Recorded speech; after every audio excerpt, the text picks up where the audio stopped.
करना होगा, समायोजन करना होगा, करना होगा। हमारी मांगे पूरी करो, हमारी मांगे पूरी करो। हम सब एक है, हम सब एक है, आवाज दो आवाज दो। औपचारिकेतर शिक्षक संघ जिंदाबाद जिंदाबाद, औपचारिकेतर शिक्षक संघ जिंदाबाद जिंदाबाद। दर्शकों, शासकीय और औपचारिकेतर शिक्षक आखिर कौन है, इनकी क्या छत्तीसगढ़ में भूमिका है और ये क्या मांग लेकर के छत्तीसगढ़ की सरकार से मांग कर रहे हैं। देखिए, इनके बैनर में स्पष्ट रूप से लिखा हुआ है कि मांग एक, सभी अनुदेशक पर्यवेक्षकों की योग्यता अनुसार शिक्षा विभाग में समायोजित किया जाए। क्या इसकी ज़रूरत पड़ी है और ये अपने संगठन को लेकर के यहाँ पे उतरे हैं, माना तूता मैदान में धरना करते नज़र आ रहे हैं। तो क्या इनकी सच्चाई है और क्या मांगे हैं सरकार से, वर्तमान भूपेश की सरकार से ये क्या मांग कर रहे हैं। और जिस प्रकार की पूरे राज्य में चर्चा है, भूपेश है तो भरोसा है, तो किस भरोसे को लेकर के भूपेश की सरकार से ये मांग करते नज़र आ रहे हैं, हम जानने की कोशिश करते हैं आखिरकार इनकी मांग क्या है, इनकी ज़रूरतें क्या हैं और क्या कुछ कहते हैं।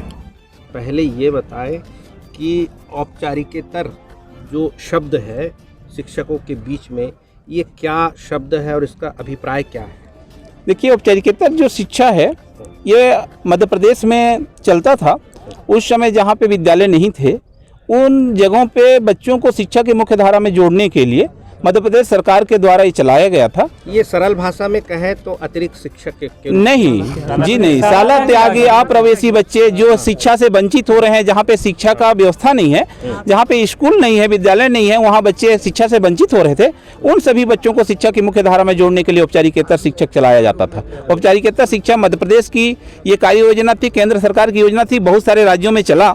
उस समय मध्य प्रदेश में छत्तीसगढ़ भी था, इसलिए वहाँ गांव-गांव में सारी जगह स्कूलें चले हैं और जिसमें हम लोग बहुत सारे बच्चों को शिक्षा के मुख्य धारा में जोड़ करके उनको 5वीं 8वीं तक की परीक्षा। आप लोगों की जो शासन पे भागीदारी क्या रही है बस मध्य प्रदेश के काल से? मध्य प्रदेश के काल से भी हम शिक्षा को बस बढ़ाने के लिए, जब छत्तीसगढ़ अविभाजित राज्य था जी, तब क्या था, आप लोगों का रोल क्या था वहाँ पे, और अब जो मांग कर रहे हैं किस विषय को लेकर के आप लोग माना तूता मैदान? क्योंकि हम लोग उस समय शिक्षक थे और बच्चों को पढ़ाए थे, इसलिए हम लोग को शिक्षा विभाग में संविलियन की मांग रखे हैं हम लोग। क्योंकि हमारे मध्य प्रदेश के जो साथी 31/3/2000 के बाद में वहाँ बचे, वो सारे के सारे शिक्षक बन गए। आप संविलियन की जो बात कर रहे हैं, जैसे शिक्षा कर्मी थे जी, उनको संविलियन किया गया, राज्य के शिक्षकों के साथ समतुल्यता दी गई है।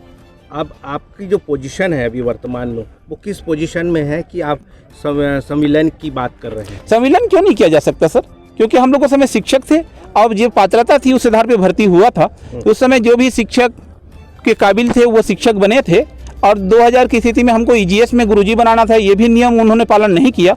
अब जब वो नहीं किए तो 2005 में हम लोग हाई कोर्ट माननीय उच्च न्यायालय बिलासपुर में याचिका दायर की, जो माननीय उच्च न्यायालय ने भी निर्णय दिया कि इनको निराकरण करो। और हम लोग जब 2000 के शिक्षक हैं, 2000 के पहले की जब शिक्षक हैं, तो हमारे ऊपर अनावश्यक जो है टेट उट का नियम लगा करके हमारे साथ जबरदस्ती का एक धोखा किया जा रहा है, जो कि हमारे साथ गलत है। हमको किसी भी विभागों में योग्यता अनुसार समायोजन किया जावे, ये हमारी मांग है। अब मान लीजिए चुनाव का समय है, 7 तारीख तक आचार संहिता लग जाएगी, उसके बाद आपके सारे धरने खत्म, उसके बाद क्या करेंगे? देखिए, हम आचार संहिता लगेगी, हम कानून के बाहर तो जा ही नहीं सकते, लेकिन हमारी ये मांग है सरकार से कि किसी के साथ ऐसा अन्याय ना किया जाए, हमारे समय रहते निर्णय किया जाए, हमारे साथ मध्यस्थता किया जाए। हमारे संगठन को मिलने के लिए भी बहुत बार हम लोग आवेदन किए, पर अभी तक मिलने का समय नहीं मिल रहा है, जो कि बात से भी समाधान हो सकता है कि हमारे लिए सरकार क्या चाहती है और क्या संभव नहीं है। और अगली सरकार कौन आएगी, भारतीय जनता पार्टी आएगी कि भूपेश की सरकार आएगी, ये कहना मुश्किल है, परंतु आप लोगों की जो अगली प्लानिंग क्या है? देखिए, हम लोग जिसने भी हमारे साथ धोखा किया है, चाहे पूर्ववर्ती सरकार भाजपा की रही, चाहे वर्तमान सरकार जो धोखा दिया है, तो धोखा का तो परिणाम उनको भुगतना पड़ेगा। क्योंकि हम 2 वक्त का रोटी मांग रहे हैं और हम अपना अधिकार मांग रहे हैं। हमारे अधिकार के साथ में अगर जो खिलवाड़ करेगा तो हम उसको फिर किस आधार पर भरोसा करें? समय रहते हमें निर्णय लिया जाए और हमको ये बता दिया जाए कि हमारे लिए वो क्या करना चाहते हैं। नहीं तो माननीय उच्च न्यायालय का आदेश का भी पालन नहीं कर रहे हैं, ये अन्याय है। और हम इसकी निंदा करते हैं। आवाज आ रही थी कथाकथित रूप से कि फिर से मध्य प्रदेश में ये हम बिल्कुल निर्णय ले चुके हैं, हमारी संगठन निर्णय ले चुका है कि हमारी अगर मांग पूरी नहीं होती है तो 5,000 जो लोगों का परिवार सहित हमारी नागरिकता छत्तीसगढ़ से खत्म कर दिया जाए और हमें मध्य प्रदेश में जाने की हम लोग को अनुमति दे दी जाए। अनुमति दे दी एक बहुत बड़ा कारण है सर। हाँ, हम आपके पास भी वहाँ जाने का एक बहुत बड़ा कारण है। कारण क्या है जी, बताइए। कारण ये है कि पहले हम लोग मध्य प्रदेश में थे, वहाँ से अलग होकर छत्तीसगढ़ राज्य अलग बना। तो जब हमारे साथियों का वहाँ हो गया, सभी साथियों की नियुक्ति वहाँ हो गई, तो यहाँ छत्तीसगढ़ में क्यों नहीं हो सकती? देखिए, अभी वर्तमान में हम ये जानना चाहेंगे कि आपकी नागरिकता छत्तीसगढ़ में है जी। आप कथित रूप से आप छत्तीसगढ़ के नागरिक है और जी। छत्तीसगढ़ से आपकी मांग करना जायज है जी।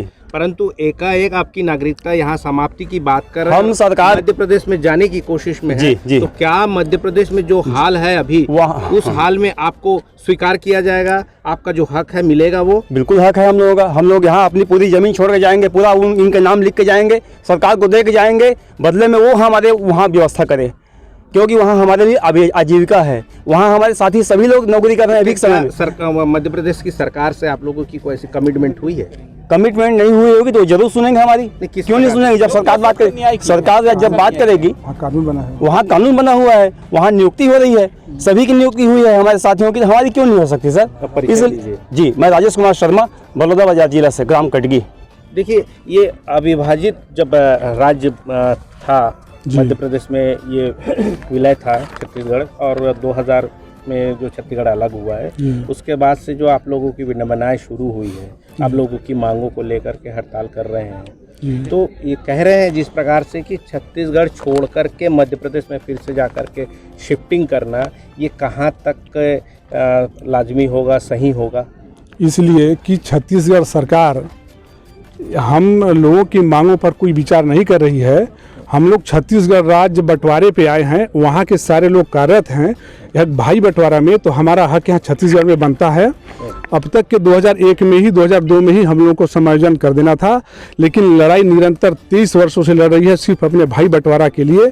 तो यहाँ न्याय नहीं मिलेगा तो हम लोग राज्यपाल के पास आवेदन लगाएंगे कि यहाँ की नागरिकता समाप्त करे राज्यपाल महोदय जी, और फिर हम लोग को छत्तीसगढ़ मध्य प्रदेश में शिफ्ट करे, और वहाँ औपचारिक शिक्षकों के लिए कानून बनाया है, वहाँ नियुक्तियाँ हो गई हैं, तो उसके आधार पर हमको वहाँ सरकार नियुक्ति हम लोग को दे देगी। ये लड़ाई तो आप लोगों की लंबी होगी जी। छत्तीसगढ़ विभाजन के बाद से लड़ाई शुरू हुई है और सरकार से अपनी मांगों को लेकर के लगातार आप पत्र भी लिख रहे हो। जोगी जी की सरकार प्रथम मुख्यमंत्री रहे, जी। उनके तरफ से क्या आउटपुट आया था? उस समय भी केवल आश्वासन दिया जा रहा था कि हम करेंगे, केवल आश्वासन दिया। छत्तीसगढ़ में एक बड़ी लंबी टाइम के लिए सरकार बनी थी, भारतीय जनता पार्टी के रमन सिंह जी भी थे, उनके तरफ से क्या आउटपुट आया था? उनके तरफ से निर्णय मंत्रिपरिषद का हो चुका है, लेकिन आदेश जारी नहीं हुआ है। मैं आपको बताना चाहूँगा मीडिया के माध्यम से, ये लिखा है, ये मैं दिखाना चाहूँगा कि विहित न्यूनतम अर्हता होने पर भर्ती प्रक्रिया एवं आयु प्रशिक्षण की छूट देकर शिक्षा कर्मी और 3 में नियुक्ति किए जाने का निर्णय लिए जाने हेतु संक्षेप का मंत्रिपरिषद के समक्ष आदेश प्रस्तुत एम के राउत।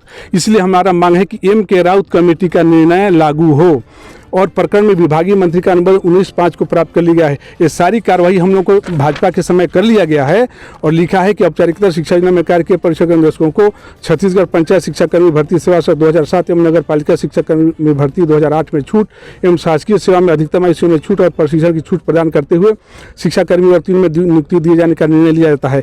ये ऐसा हो गया है, लेकिन हम लोग को आदेश अभी तक नहीं मिला। क्या कारण है कि हम लोग को अभी तक के क्रियान्वयन किया? आपने माननीय पूर्व जो मुख्यमंत्री रहे रमन सिंह से जवाब तलब किया था, क्या जवाब आया था? वो केवल आश्वासन दिए थे कि बिल्कुल होगा आपका काम, और वही काम अब भी हो रहा है। वही काम अभी हो रहा है। और बहुत दुख की बात है कि हम इस प्रदेश के हम भी जनता हैं, हम गरीब हैं, हम लोग काम किए हैं 15 से 20 साल, लेकिन ये सरकारें हम लोग को प्रतिनिधिमंडल को अलग से बुला के कोई भी हम लोगों के बारे में विचार नहीं किया। और ये सरकार तो बिल्कुल मिलने का नाम नहीं लेते हैं। कहीं कहीं ऐसा अवसर मिल जाता है तो लोग मिले हैं, लेकिन ऐसे प्रतिनिधिमंडल को कभी नहीं बुलाए हैं कि आपकी मांग क्या है। ये बहुत दुख की बात है जी। आपसे जब एक चाहते हैं जवाब, और जनता भी देख रही है, वो भी सुनना चाहती है कि अब की जो सरकार है जी, भूपेश जी की सरकार है, जी। बड़े भरोसे की सरकार है, पूरी जनता कहती है, पूरा प्रदेश कहता है, आप लोग कैसा देखते हैं? ऐसा अब तो हम लोग के सामने तो स्पष्ट दिखाई नहीं दे रही है कि भरोसे सरकार है। इससे पहले जन दर्शन होता था तो पूरे पब्लिक मिलती थी, काम हुआ या नहीं हुआ वो अलग चीज़ है, लेकिन इस सरकार में तो ऐसा जनरक्षण नहीं लगाया गया, इससे जनता नाराज हो रही है। तो आप जो अभी वोटिंग का समय है, आप लोगों का बड़ा अधिकार है, जी। क्योंकि पूरे भारतवर्ष में कहा जाता है कि प्रजातंत्र सबसे बड़ा है, जी। और एक दिन ऐसा आता है प्रजा का कि पूरा उथल पुथल कर देता है। उस समय किसी की मर्जी नहीं चलती, केवल और केवल मतदाता की मर्जी चलती है। तो उस नाते आप कौन सी भूमिका निभाने वाले? वो तो देखिए, अगर अभी निर्णय गवर्नमेंट हम लोग का कुछ नहीं ली ठोस या हमको नहीं बताया गया, तो हम इसके विपक्ष निर्णय लेंगे ही। पूरे संगठन और पूरे बाल परिवार, बाल बच्चों को भी आजीवन के लिए बता देंगे कि ये दोनों पार्टियों को कभी साथ मत देना। विजय पटेल, औपचारिक शिक्षा संघ संयोजक।